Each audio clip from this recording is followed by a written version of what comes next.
Aidan, karibu bwana. Huyu bwana anajisikia mpweke, maana mambo ya jab, mambo ya stance bila wewe huwa haviendi. Au unasemaje mzee wangu? Kweli hatari sana mzee. Sasa hivi na uhakika kule Mbinga wanafuatilia vizuri sana. Na Mtumbo, Songea, Peramiho. hatari sana mzee. Wanafuatilia kote huko. Na mjomba pia anafuatilia sasa. Mbandomiza ndo melipia. Na mjomba anafuatilia. Wapate ulumbi. Yule mjomba yule kama kawaida. Uko poa? Fresh mzee wangu, unasemaje? Poa. Nilikuwa najaribu kumchachawiza hapa Ibrahim Class Mara. Anasema Ibra bila Aidan huwa asikii fahari sana kuwa hapa ndani. Lakini na wewe bila watu wa Msumbu unakuwa kama vile bado yani haijakaa sawa. Yani ni ngumu kuchola mstari wa kutenganisha. Yani lazima kati ya mimi na ugomvi. Karibu bwana. Asante. Umetuletea mgeni leo? Nimewaletea mgeni.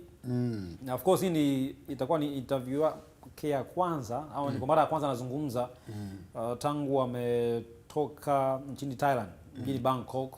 Kwa hiyo ni exclusive hii sasa. Ni exclusive na ni mara baada ya kutrendi. Unajua weekend iliyopita kwenye football ya Tanzania kulikuwa na controversies kadhaa ndio ambazo zilitrend mitandaoni. Utata goli la mwalimu linakataliwa na vitu vingine, lakini kwenye boxing pia Class naye alitrendi kwenye upande wake mara baada ya majaji kutupatia kile ambacho kilikwenda kinyume na kile ambacho kilionekana kwenye ring.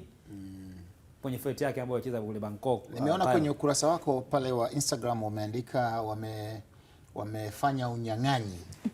Ule ni unyang'anyi wa kutumia kalamu. Na kuna unyang'anyi wa kutumia silaha.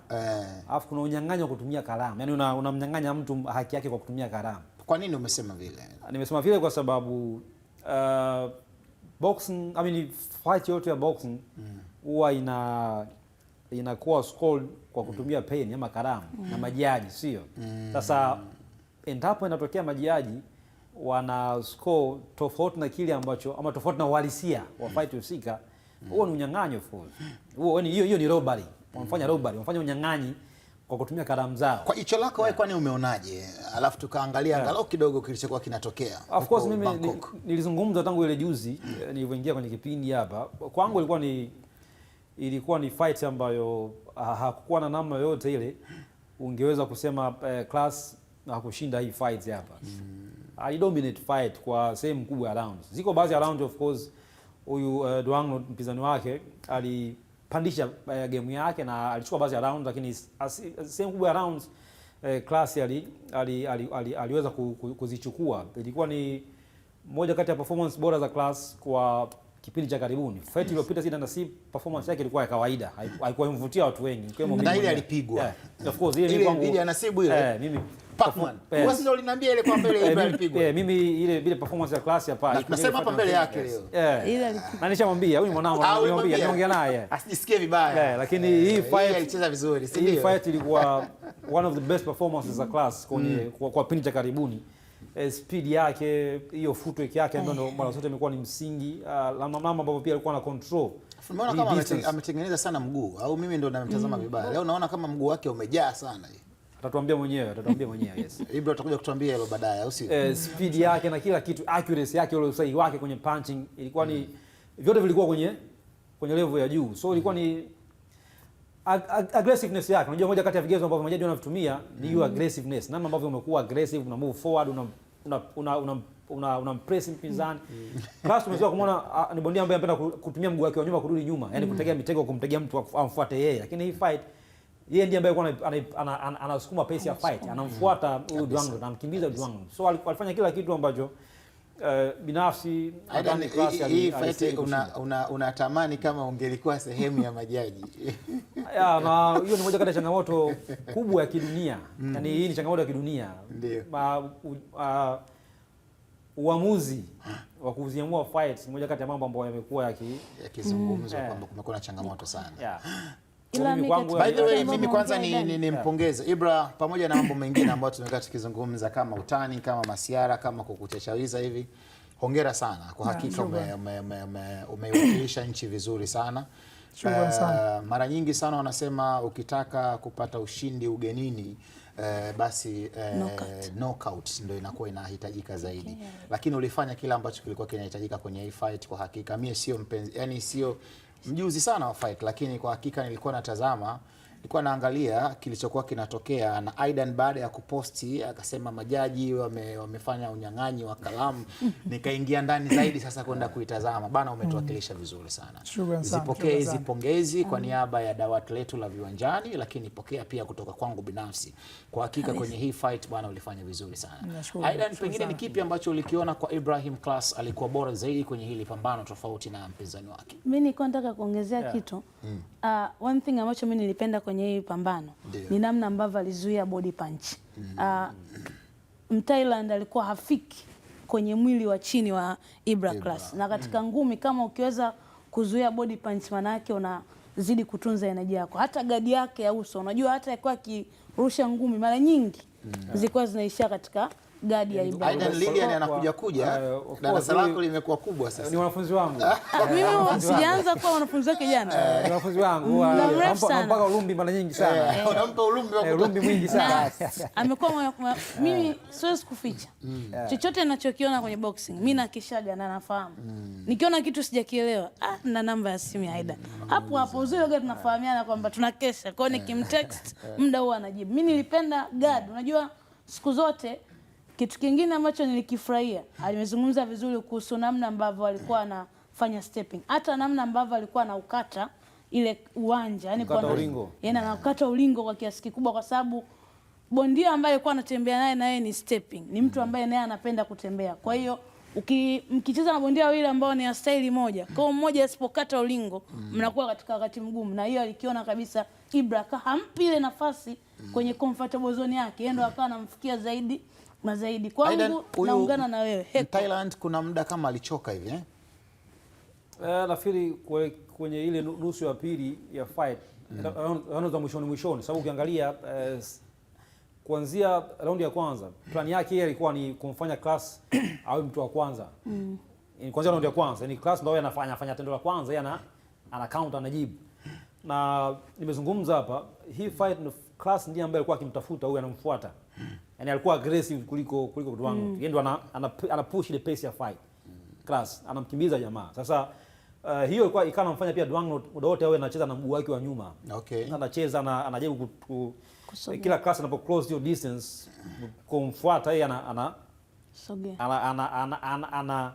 tunasema anaanzisha tena ile distance, yani kwa kutembea, kwa kuvuta mguu wake wa nyuma, kutembea, kukimbia na vitu kama hivyo. Kitu ambacho unasema hukuwahi kukiona kwa Class mwanzoni.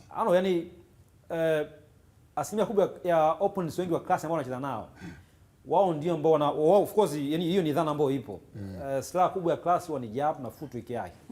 Sasa ili kuficha hivyo vitu, kuvichia kwenye mfuko, ndio ni kuhakikisha Class yani kumfanya sio comfortable na fight, yani kumkimbiza asiwe comfortable, asi enjoy fight. Wengi ndio wanafanyaga hivyo. Sasa huyu Dwang yeye kan tofauti na Class alikuwa ni ugenini. Sasa ili umshawishi jaji ugenini ushinde, lazima uwe aggressive kuliko huyu ambaye ni ana advantage ya kuwa nyumbani. So Class aliopt kuwa aggressive kwa round almost zote, kwa kumtafuta huyu Dwang. Yani Class kama yeye ndo alikuwa nyumbani kwenye hiyo fight. Na ndo namna pekee ya kushinda huko ugenini. Yani ugenini huwezi kushinda kwa kukimbia. Wewe unabidi uwe mtu wa kwanza umfuate yeye. Ngoja tumuulize na yeye kidogo, maana amekaa kimya muda mrefu, tumekuwa tukizungumza tu sisi, alafu Aidan utarudi kwa ruhusa yako. Ibra, of course ni siku yake. Ni siku yake. Ibra, nataka nifahamu kwanza safari ilikuwaje kwa ujumla wake kutoka nyumbani Tanzania mpaka unafika Thailand kule Bangkok? Safari bila kumshukuru Mwenyezi Mungu kwamba safari ilikuwa ni nzuri, ilikuwa tumejiandaa vizuri kwa uongozi wangu, management yangu, makocha wangu, tulikuwa tumejiandaa vizuri mpaka kuondoka hapa. Tulikuwa hatuna sababu yote kusema kwamba twende kule labda tuna hiki na hiki, ni hapana. Tulikuwa tumejiandaa kwa sababu ya ushindi tu, kwa sababu ilikuwa ni mkanda ambao haujawahi kutendeka Tanzania kwanza, haujawahi kufika Tanzania, mkanda WBC International Series. Kwa hiyo kitu ambacho nilikuwa nimekipania muda mrefu sana, kwa sababu mkanda yani sidhani kama nitaenda kuacha. Yani malengo yangu ilikuwa nataka nirudi nayo kwa Tanzania. Lakini yote kwa yote ndio kama tulivyotokea, mchezo ulivyoonekana na majaji walivyoamua, hatujakubaliana nacho. Ndio maana tumekaa na uongozi wangu tuandika barua kuandika WBC hadi wakae waangalie kwa upande wa pili nao, kwa sababu ukiangalia kule majaji ambao kwa kule wa pale Thailand walikuwa ni wawili na ambao kutoka nchi tofauti walikuwa ni mmoja ambao kanipa mimi, lakini wale wote walitoa draw wote. Kwa hiyo ni kitu ambacho kabisa unaona kabisa hii bwana, hii mtu kabebwa. Iliwachukua muda gani mpaka mnafika Thailand? Kambi yenu pale Thailand ilikuwa ni ya siku ngapi, na siku yenyewe ya fight hasa ilikuwaje? Tunafahamu figisu mara nyingi huwa zinakuwa nyingi sana mnapokuwa mnakwenda nje mpaka ya Tanzania. Kwa upande wako ilikuwaje? Kwanza tuliondoka hapa kidogo, sisi tulichelewa ndege Ethiopia pale, kwa hiyo tukalala pale. Tukaondoka kesho yake tena usiku kama mida saa 6 hivi. Lakini tulifika pale kidogo ilikuwa ni vizuri, kwa sababu tumeangalia pale pamoja kwa kuandaa mazingira mazuri na hoteli tumefikia vizuri, tumekaa vizuri. Yaani kila kitu kimeenda kama hivyo pangwa. Pambano lilikuwa siku ya mwezi mtukufu wa Ramadhani. Haikukuwa vigumu kwako binafsi kama bondia? Hapana, ni kawaida. Kwa sababu hata hivyo imekuwa kwangu ni rahisi zaidi, kwa sababu inabidi mimi ni balance weight. Kwa hiyo na hata ile kufunga ilikuwa ni kitu imenisaidia, hata weight nilipata kiurahisi zaidi yani, kwa sababu weight yangu ilikuwa iko juu kidogo, ikapatika pia ni kiurahisi. Ikitokea jamaa anaomba revenge, uko tayari au wewe unaamini kabisa kwamba hii imeshaisha na ulistahili kupata ubingwa huu wa mkanda WBC? Ikitokea ile mechi tunarudia, na sisi sasa kama atakubali sasa yeye, kwa sababu najua wewe sasa hawezi kukubali, kwa sababu kipigo nilichompiga, kwa sababu yeye mwenyewe kwanza kutegemea kama itakuwa vile. Kwa hiyo ile mechi ikitokea tunakubali naye. Mabondia mara nyingi sana wanapotoka nje ya mipaka ya Tanzania, mathalan wamekwenda Mexico, wamekwenda Thailand, hata Dubai tu, wakati mwingine kuna hofu fulani hivi huwa inajengeka. Kwako binafsi kulikuwa kuna hiyo hali ambayo pengine labda ulikuwa na hali ya wasiwasi hivi kuelekea siku ya pambano? Yaani sio mimi tu, hata bondia mwenyewe nilimfuata kule, lazima atakuwa na hofu, kwa sababu tunakuwa kimchezo, unakuwa kuna homa ya mchezo yani. Hiyo ni kawaida kwa bondia yote, hata kama wewe dunia na namba ngapi duniani, hata kama unacheza na mwanao lazima kuna hofu fulani, chafika fulani unakaribia kuingia ulingoni, unakuwa una homa fulani kama ya mchezo, kama itakuwaje yani, itakuwa vipi yani, itakuwa vipi, nitaanza vipi. Lakini ukishaingia raundi ya kwanza tu ile pale kianza kidogo sekunde yani kama sekunde 30 hivi, dakika moja, basi ile hofu tunapotea, unaanza kucheza ngumi. Nini kilikufanya uone mchezo ulikuwa mwepesi sana kwa huyu bondia ambaye ulipigana naye? Kwa sababu ulionekana kuitawala fight kuanzia raundi ya kwanza mpaka unakwenda kumaliza raundi ya mwisho. Ngumi zake zilikuwa nyepesi, hukuwa unasikia maumivu au kiu ya mafanikio ambayo ulikuwa uko nayo? Maana Lilian amenikataza kutumia njaa ya mafanikio, ameniambia nitumie kiu ya mafanikio. Kwanza kabisa napenda kushukuru pia uongozi wangu ambao umenisimamia katika kunitrain katika mazoezi, ambao kocha Liki na kipo na Master Nyogoli kumeshirikiana kunitrain, ndio walinipa kwamba niwe na nguvu kwamba kusema nenda kushinda mkanda, kwa sababu bila hivyo uweze kushinda lazima ufanye mazoezi, ujiamini. Kwa hiyo mazoezi niliyofanya nina imani kabisa, nikawa na imani kwamba fight yangu itakuwa nyepesi. Na vile pale nilipoingia ulingoni pale nimecheza raundi yangu ya kwanza, pili, ya tatu ile nikaona bondia na madhara makubwa, kwa hiyo ikabidi nimfunge booster sasa, nianze kumwingia moja kwa moja ndani songe naye, kwa sababu nikajua hapa tukianza kufundisha majaji wangalie majaji hapo bado tutaanza kupigishana. Kwa hiyo kama kumfungia booster nikamfuata moja kwa moja ndani, ndio maana hata mimi raundi ya 6 ya 7 ya ngapi kwa kashaka ta upepo tayari. Kwa hiyo ikabidi hao anakimbia sana, nikimbia nisimsogelee. Na ilikuwa ngumu kiasi gani kumaliza ili pambano kwenye knockout? Siku zote knockout hiyo inakuja automatic, kwa sababu ukisema uforce unaweza kupigwa wewe, kwa sababu lazima upigane na mtu, unaangalia pumzi yako na angalia pumzi yake, kwa sababu vingine ukiforce sana sometimes unaweza kaisha pumzi wewe njiani na ikawa rahisi kupigwa wewe, kwa sababu ukiwa unacheza na bondia lazima unakuwa msoma kwanza, huyu kachoka hajachoka. Lakini mimi nilikuwa namsoma kwa sababu bondia sometimes anakuja ananikumbatia akinipumulia, kwa sababu najua pesa mpumua kwa masikio, nasikia unakachoka. Kwa hiyo bondia kisha kukumbatia, unajua kabisa unamsikizia pumzi yake katika masikio mwangu, unajua kabisa. Kuanzia kwenye raundi ya 5 pale ulikuwa unaiona knockout kama inakuja hivi? Nilikuwa naiona, lakini kidogo ikawa ngumu, kwa sababu na mjanja akatulia sehemu moja. Aida, ni kama nataka kukufilisi hivi, kuna kitu nataka kuuliza. Of course uko vizuri. Mwanafunzi huwafundi ashindapo mtihani. Basi na mimi nakuja vizuri. Class umesema hapo raundi 2 mpaka 3 zilitosha kufanya wewe mbadili plan yenu ya mwanzo. Ukaanza wewe ndo kumkimbiza. Nataka nifahamu wakati mnajiandaa, maana baada ya kutazama video za huyu jamaa wewe na Ricky ambaye ndo alikutrain kwa sehemu kubwa kwenda kwenye fight.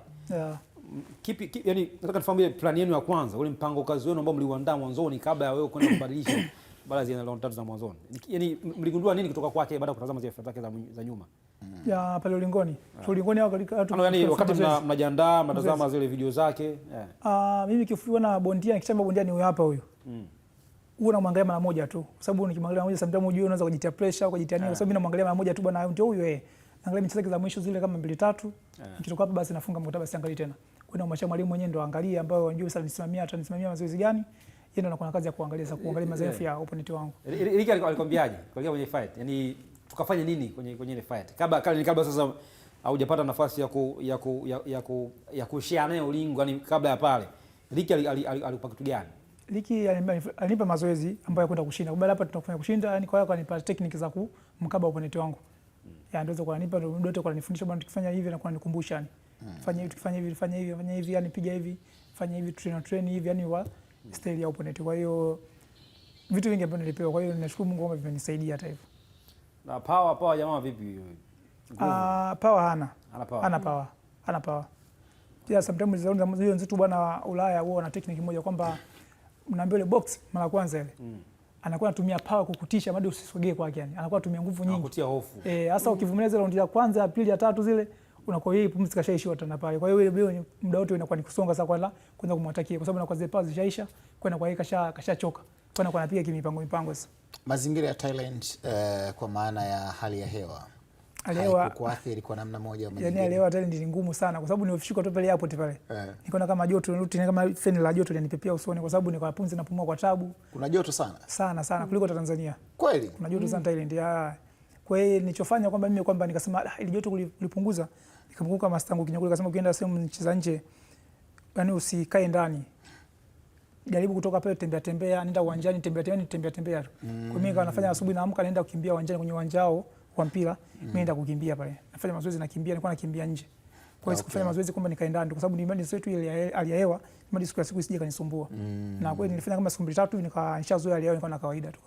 Kwa hiyo pengine una ujumbe gani kuwafikishia kwa mabondia wengine ambao watapata nafasi ya kwenda kuwakilisha nje ya Tanzania inapotokea kumekuwa kuna hali ya hewa tofauti na hapa nyumbani ambapo tumepazoea? Yani ikiwa leo iko lazima wajichanganya, yani wasikae ndani hotelini tu kwamba uende mazoezi uje ukae ndani tu. Sometimes unaweza kaamka hata jioni unatembea tu. Imadi kutengeneza hali ya hewa ile, fanya mazoezi nje kwenye uwanja, kimbia mle, yani imadi kutengeneza hali ya hewa uizoee ile kwa sababu ikiwa hujazoea hali ya hewa unaweza kaenda ulingoni pale kushangata raundi ya kwanza pili ushakata upepo, kwa inakuwa hali ya hewa sio nzuri kwako wewe. Umeitangaza nchi lakini pia umejitangaza wewe mwenyewe binafsi. Baada ya pambano hili, simu zimeanza kuita. Kwanza napenda kusema kwamba siku ile kwanza pale watu wakasema nikae sio tarehe ngapi nicheze na mechi. Nikasema ubaki tena pale Thailand. Wanataka nikae kwa sababu kitu nilichoonyesha kwamba wenyewe wakasema kiumbe kimetoka wapi, wengi hakiwaelewi. Kwa hiyo mapromoter wengi pale wakawa anamwambia meneja pale kwamba hivi, na meneja akasema hapana, lazima turudi kwanza tukajiandae upya, tuweze kurupuka tu kama vile tumetoka wapi, lakini lazima turudi kwanza kwetu tukajiandae vizuri. Mpangie mtu mkataba uliokamilika tuje tufanye kazi. Kwa hiyo tunachoomba tu kwamba Tanzania sasa hivi wakae mkakula. Kwa hiyo tuko hapa, tuko nje, yani kokote ambapo tutakuamkia sisi tuko tayari. Mwanzoni Aidan alikuwa kama anakutisha hivi wakati unaingia kwenye interview aliposema pambano lako la mwisho dhidi ya Nasib Ramadhan haukucheza vizuri sana. Nini ambacho ulikiboresha kutokea pale? Wewe mwenyewe uliamini kwamba haukucheza vizuri kwenye pambano lile? Sikuamini. Nicheza vizuri. Nicheza vizuri. Sababu kucheza vizuri inakuwa ni uongo, sababu nicheza vizuri. Labda sema style niliocheza naye style nilioingia na siku ile iko tofauti na style ambayo naingia na siku zote. Na pengine ndicho ambacho kilikuwa kimekuwa gharimu. Kuna chochote ambacho ulikiboresha kutokea pale kuelekea kwenye pambano lako ambalo umeenda kucheza Thailand? Vingi sana. Naweza kusema kwamba hata mechi na siku mimi siku train kabisa mechi. Sikufanya mazoezi. Kweli? Haki ya Mungu. Nilikuwa nimetoka tu Morogoro kwa nakimbia milimani tu kufanya mazoezi ambayo ya mazoezi boxing kabisa. Kwa sababu kwa kulimovu mfano kwa nimeplay gym kwangu, tulikuwa tumepishana kidogo na mwalimu, lakini yote kote ishaisha mpaka sasa ishaisha kwa fresh. Kila kitu fresh. Kiko vizuri Wadau wa Aidan nataka kuzungumzia kuhusu mwalimu hapa. Ile fight zidi ya Nasib ulitrain na kocha mwingine sio? Of course ulikuwa Morogoro kama ulivyosema lakini kabla hapo ulikuwa ukitrain kwa mzee wako Kinyogoli na trainers wengine. Kweli. Lakini hii fight ni kwa sio chini ya miezi 2-3 umekuwa ukitrain kwa Ricky. Kwa Ricky. Nataka nifahamu kitu cha tofauti ambacho kwenye kipindi ambacho umepata nafasi ya kutrain na Ricky umekipata ukifananisha na baadhi ya makocha wengine ambao walishapata nafasi ya kutrain nao. Unajua kwanza wenzetu kwanza wanakuwa kwa tofauti kidogo na sisi hapa. Ndio maana sometimes hata mimi kimekini niko Marekani niko naishi kwa sababu nilikuwa tunatoka sometimes mwalimu tuko gym hapa tunatoka gym hapa tunaenda kama Mwanza kwenda kwa mwalimu mwingine kuchukua idea, akaambia bwana nisaidie kumtrain style vipi. Lakini makocha wa Tanzania mambo hayo hawataki. Kwanza bonde kutoka kwenda gym nyingine tu, kwanza mwalimu hapa anauniana wanagombana, mwalimu mwingine hawaongei, sometimes mwalimu anataka kutimu hata gym kaondoka. Lakini nimshukuru Mungu kwamba niliongea na Master Kinyogoli, nikamwelekeza Master, mimi sasa hivi nimepata mechi ya kwenda nje, lakini kwa sasa hivi jinsi hapa tulipo hapa kidogo nataka nibadilike ndo niende kwanza, kuna mwalimu ambaye yupo ambaye niko naye sasa hivi ambaye ni Liki, naomba nikatrain kwanza kwa fight hii hapa hii kwanza, kwa sababu naona kabisa hapa tupo, lakini kuna vitu vile vitakosekana katika kuongeza maarifa, kwa sababu ukiangalia Liki ni kama Thailand na Filipino ni maeneo ni huko kabisa, kwa style zao najua, kwa sababu ngoja nikatrain kwanza fight hii huko ili nikirudi mambo yatakuwa vizuri.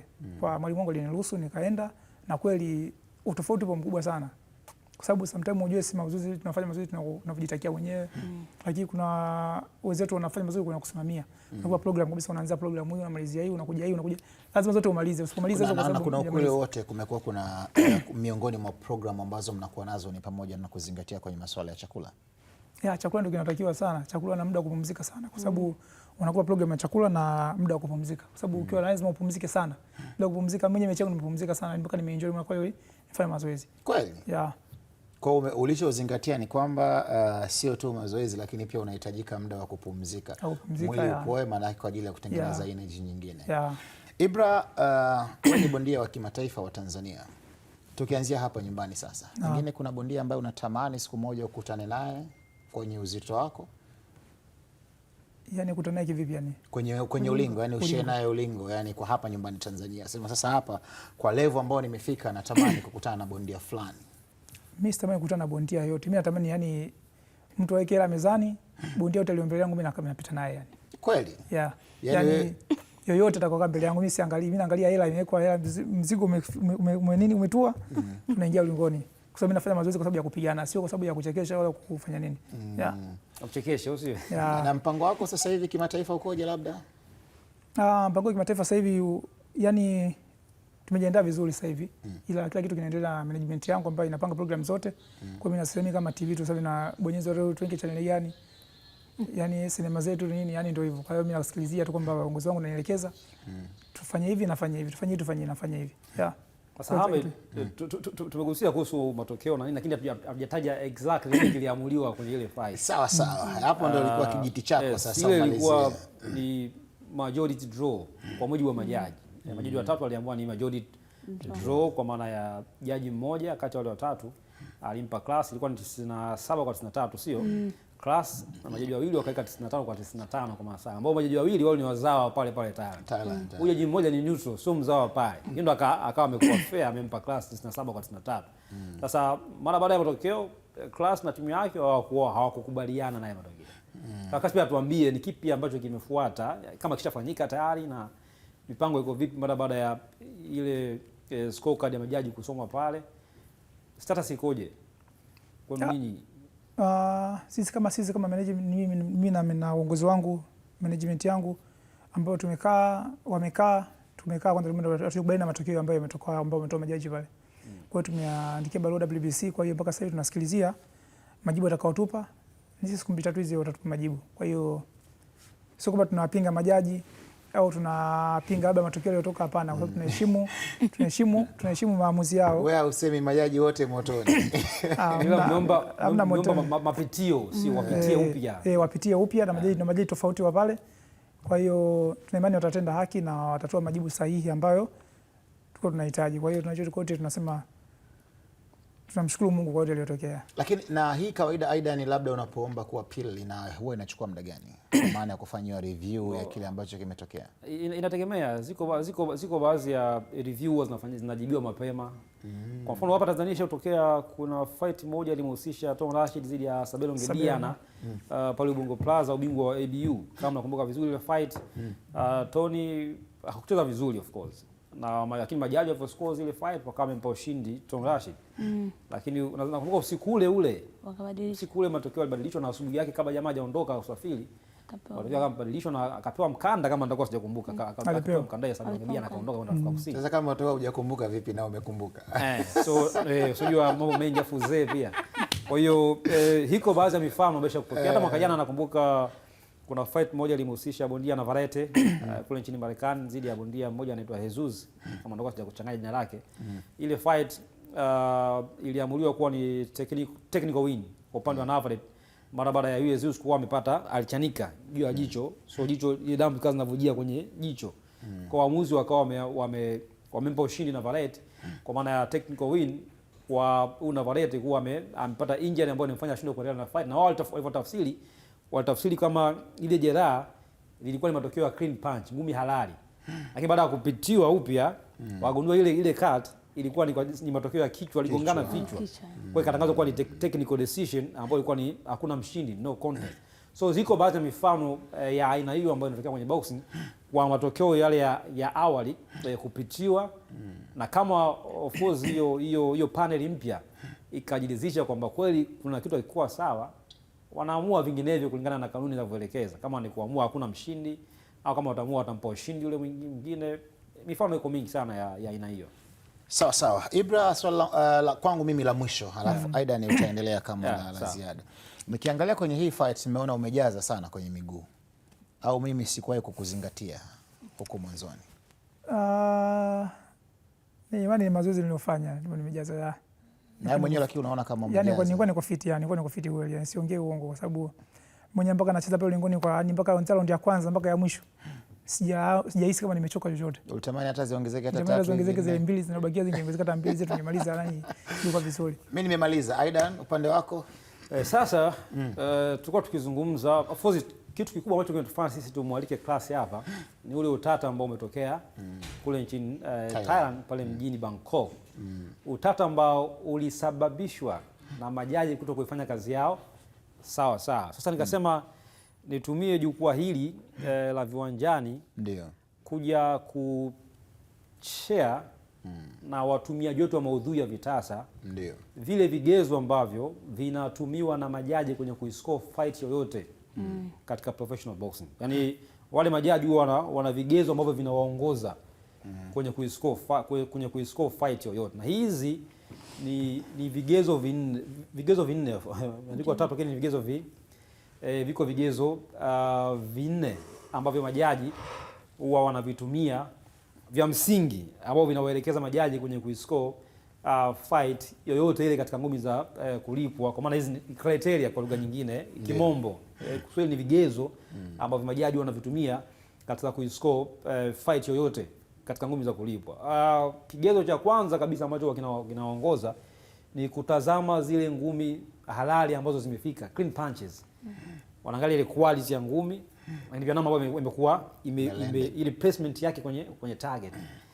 Kwenye ngumi huwa tunanama kupiga ngumi, kuna makofi na kuna ngumi. Klasi anafahamu. Kuna makofi afu kuna kupiga ngumi. Kwa hizi knuckles hapa. Sasa kwa mfano ukiangalia hii kwa ni fight kati ya Class zaidi ya Said Chino. Nafikiri unaona hiyo jab inapopigwa hapo na hiyo placement yake kwenye target ndio moja kati ya vitu ambavyo huwa majaji wanavitazama. Inaweza isiwe ngumi ambayo ina power na nguvu, lakini ile namna ambavyo inawekwa kwenye target ni moja kati ya vitu ambavyo majaji wanatumia kwa maana ya hiyo ni ngumi halali, legal punch ambayo inapigwa ama clean punch ambayo inapigwa kwenye usawa huu wa knuckles kwenye kwenda kwenye target. Hicho ni kigezo cha kwanza. Anapenda ugomvi huo. Kigezo cha kwanza ambacho majaji na jab inapopigwa hapo inapo snap kwenye target, hiyo ni clean punch. Ni ngumi ambazo majaji wanazitazama, sababu ziko baadhi ya nyakati bondia X kapiga ngumi nyingi zidi ya bondia Y, lakini zile idadi ya punches ambazo kapiga nyingi hazikuwa clean, hazikuwa ngumi halali, makofi, na hiyo kwa changamoto kubwa sana.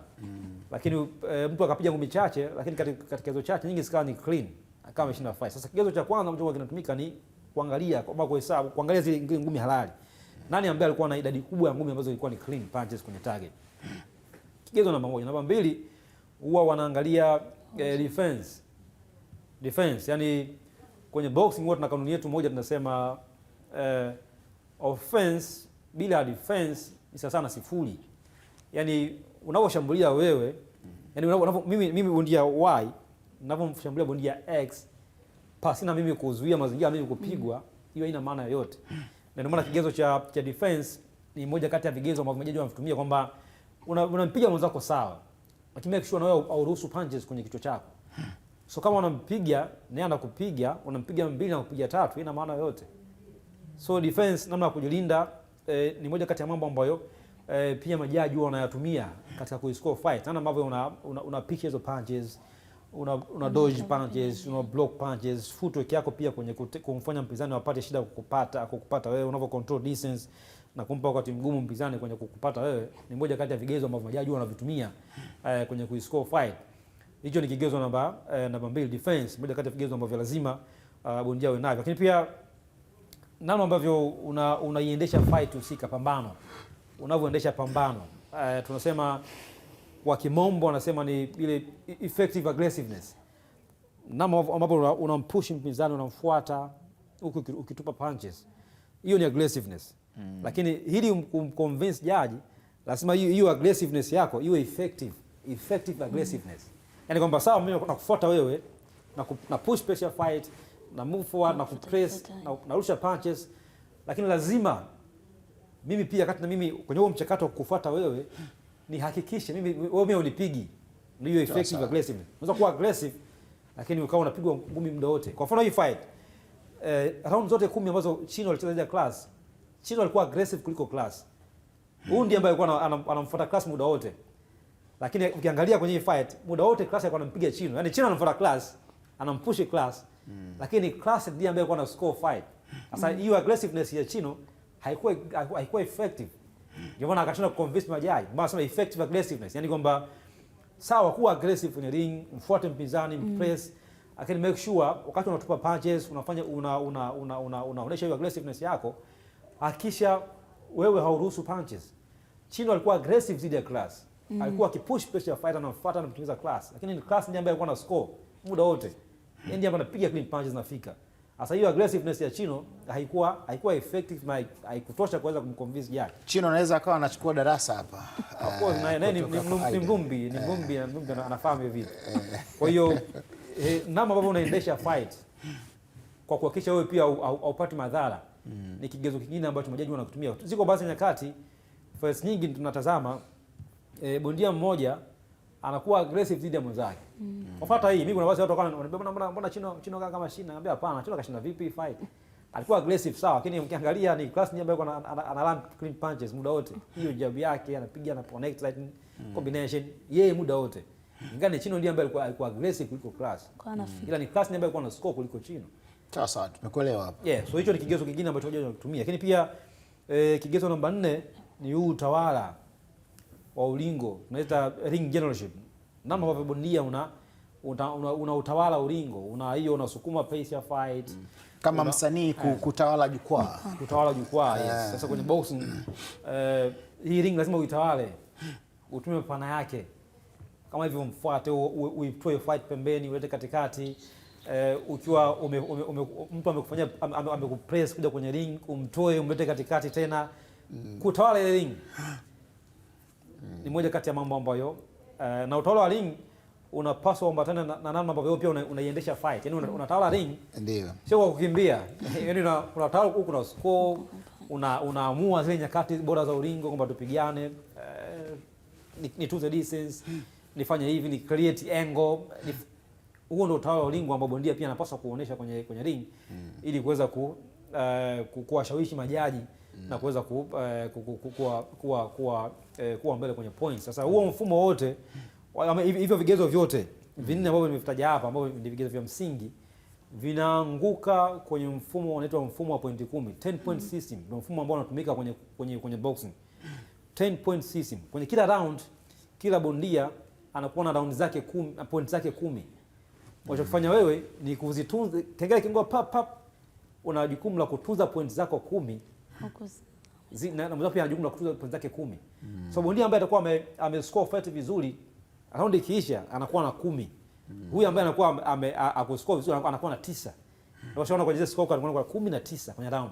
19 au sometimes 18, inategemea. Kwa mfano umezidiwa kwenye round, alafu pia ukawa umeangushwa chini, umekuwa knocked down. Kila knockdown kwenye ngumi kwenye boxing inapunguza alama moja. So katika kama umezidiwa, hapo umetokea uliangushwa chini, maki una deduct point 2 ili ya kuzidiwa na ile ya knockdown inakuwa ni 10 kwa 8 na inakuwa inashuka kwa mtindo huo. So mfumo ambao unatumika kwenye boxing kwenye kuscore point, kuscore fight ni mfumo wa point 10, 10 point system kwenye professional boxing, hata kwenye amateur pia kwenye kila round maana yake. Kwenye kila round.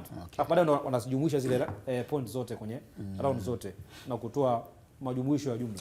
Aidan, tunakushukuru sana, hakika tumepata darasa huru, lakini Ibrahim Class, hii fight ya Chino utayari wake ulikusumbua kidogo ya kujiandaa? Utayari wake, maana kila muda alikuwa anakuja tu, yaani wewe unavyompiga kila muda alikuwa anakuja tu. Na mimi nilikuwa nimemtrainia hivyo, maana muda wote nilikuwa namtembeza, yaani nilikuwa namtembeza kama kaja kutalii ulingoni. Afu yeye kuna swali ambao watu hawafahamu, Class na Chino washakuwa of course washikaji na washafanya mazoezi pamoja mara nyingi sana. Wao walikuwa wana train pamoja, walikuwa ni sparring partners wake. So Class alikuwa anajua ufunguo wa namna wa kudili na Chino, na Chino alikuwa anajua ufunguo, lakini bahati mbaya fight ilikuwa kwa upande wake. So alikuwa anajuana sana hawa watu. Lakini tunakubaliana moja kati ya fight ngumu sana ambazo ulikutana nazo kwenye maisha yako ya ngumi. Sio ngumu kivipi? Sio na siku muda wote. Sio ngumu. Nilikuwa naona yani utayari wa huyo Chino, unaona kwa mfano kama hapo. Yani utayari wa Chino muda wote, yani hata ukimpiga yani anakuja tu. Sasa bahati mbaya boxing ni mchezo wa kupiga na kuhakikisha wewe upigwi. So kama unakuja mimi nakupiga, ila nalikuwa anafika bila hatari. Unajua anavyofika, yeye anafika ameweka guard hivi ambao kulikuwa na space kuanzia eneo la juu la kichwa alafu huko. Sasa faida ambayo yuko nao Ibra ni jabu. Alafu sasa uzuri jabu ya Ibra inakata kabisa ile kona, yani kona yake unaiona, na kitu kingine alikuwa anamuona. Mkono unaisha yani. Afu unamuona. Lili umeiva. Yani hapo nilikuwa napiga ngumi, mbona naitaka mimi kuipiga? Nipiga ngumi aina gani? Ibra, tuko nyuma sana ya muda pamoja na Aidan Mlemela. Pengine kwa kumalizia, una lipi la kuambia watazamaji ambao wanafuatilia, na Aidan umalizie tuwaruhusu muende mkaendelee na majukumu mengine. Karibu Ibra. Ninachosema tu kwamba namshukuru Mungu kwamba kitu kimeenda vizuri, ndugu zangu wa Tanzania, ila tu kwamba sasa hivi kwamba mambo yanazidi kuja kwa moto. Kwa hiyo na surprise nyingi nimeandalia. Ndio. Kwanza sasa hivi kwamba wakae mkao kula muda wote, tuna jambo litakuja. Kwanza la hapa kwanza, afu mengine yataendelea. Bana, shukran sana Ibrahim Class Mawe, ulikuwa muda mzuri sana kuketi nawe asubuhi leo, na pasi na shaka watazamaji wetu wameenjoy